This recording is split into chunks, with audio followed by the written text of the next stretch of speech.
NCERT physics कक्षा 12वीं में आपका स्वागत है। आज का हमारा टॉपिक है आवेश का संरक्षण, जिसे हम बोलते हैं कंजर्वेशन ऑफ चार्ज।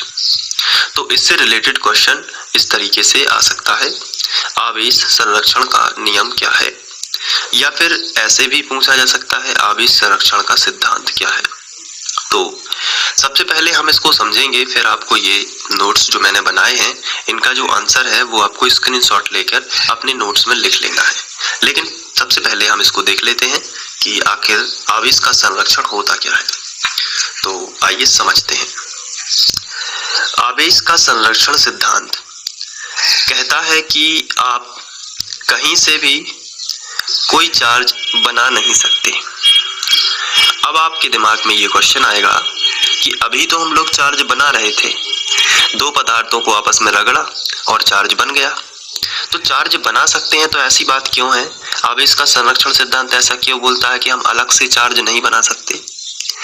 तो अब आपको थोड़ा गहराई से सोचना पड़ेगा कि वास्तव में हम अलग से चार्ज नहीं बनाते हैं। जब हम दो वस्तुओं को रगड़ते हैं, जैसे ये देखिए, ये कांच की छड़ है और ये रेशम है, दोनों को आपस में रगड़ा तो हम ये बोलने लगते थे कि कांच पर प्लस आवेश आ गया है। ये हम बोलने लगते थे कि कांच पर प्लस आवेश आ गया है, लेकिन हम इसकी तो कोई बात ही नहीं करते थे।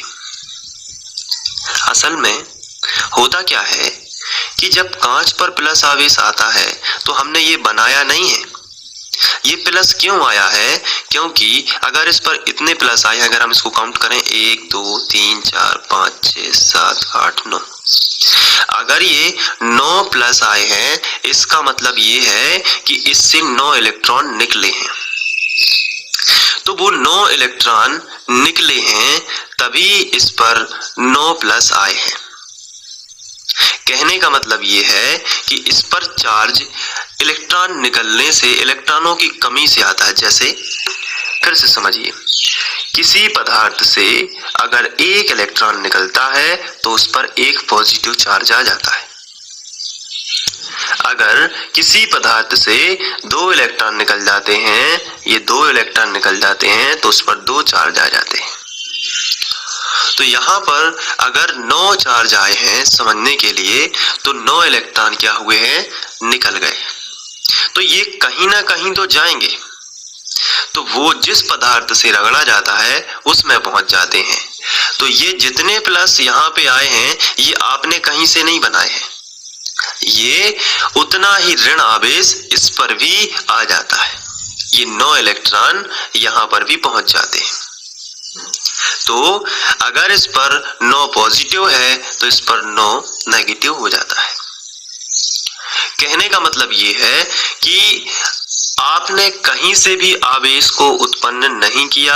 अगर इन दोनों को वापस से मिला दो तो ये दोनों टच होके 0 हो जाएंगे, यानी कि चार्ज क्या हो जाएगा, चार्ज हो जाएगा 0।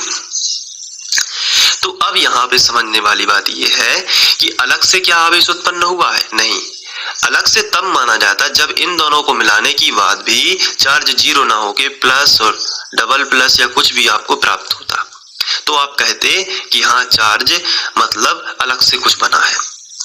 आपको ध्यान देना है, पूरी पृथ्वी का चार्ज नियत है, उतना ही रहेगा। पृथ्वी का चार्ज जितना भी है उतना ही रहेगा।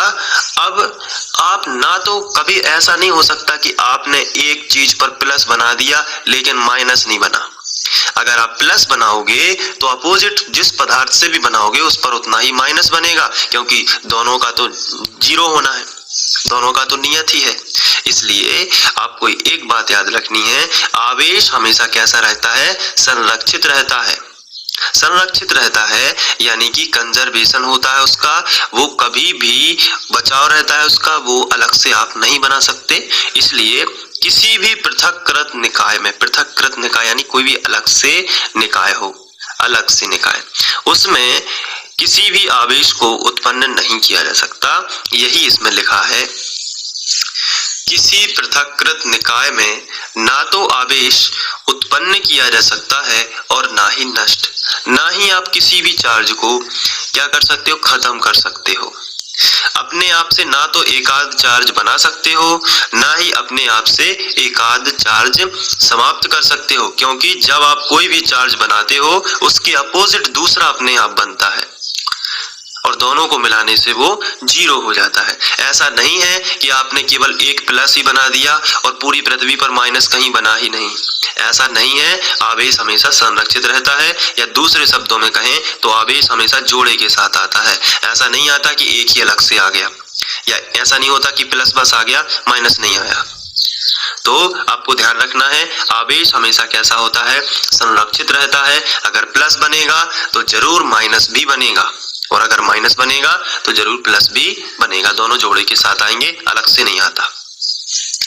तो किसी पृथक्कृत निकाय में, पृथक्कृत निकाय जैसे कोई अलग से पदार्थ हो जो पृथक यानी अलग होता है, कोई अलग से पदार्थ हो, ये ना हो, केवल ये ही हो।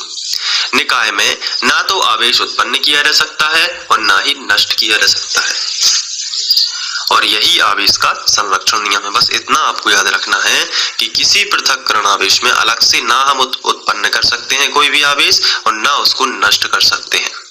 तो यही है हमारा आवेश संरक्षण का सिद्धांत। उदाहरण में यही उदाहरण लिया गया है, कांच की छड़ को रेशम से रगड़ने पर जितना धन आवेश कांच की छड़ पर आता है उतना ही ऋण आवेश रेशम की छड़ पर उत्पन्न होता है। ऐसा नहीं है कि कांच की छड़ पर ही धन आवेश आ गया, रेशम की छड़ पे नहीं आया। इसलिए कांच की छड़ को जब रेशम से रगड़ते हैं, ये जो मैंने आपको एग्जाम्पल बताया है, तो जितना धन आवेश कांच की छड़ पर आता है उतना ही ऋण आवेश रेशम की छड़ पर भी आ जाता है, और यही है आवेश संरक्षण का सिद्धांत। तो अब लीजिए आप इसका स्क्रीनशॉट, छोटा सा क्वेश्चन था, आशा करता हूं कि आप लोग इसको बहुत अच्छे से कर लेंगे। चलिए ले लीजिए स्क्रीनशॉट और इसको नोट में नोट कर लीजिए।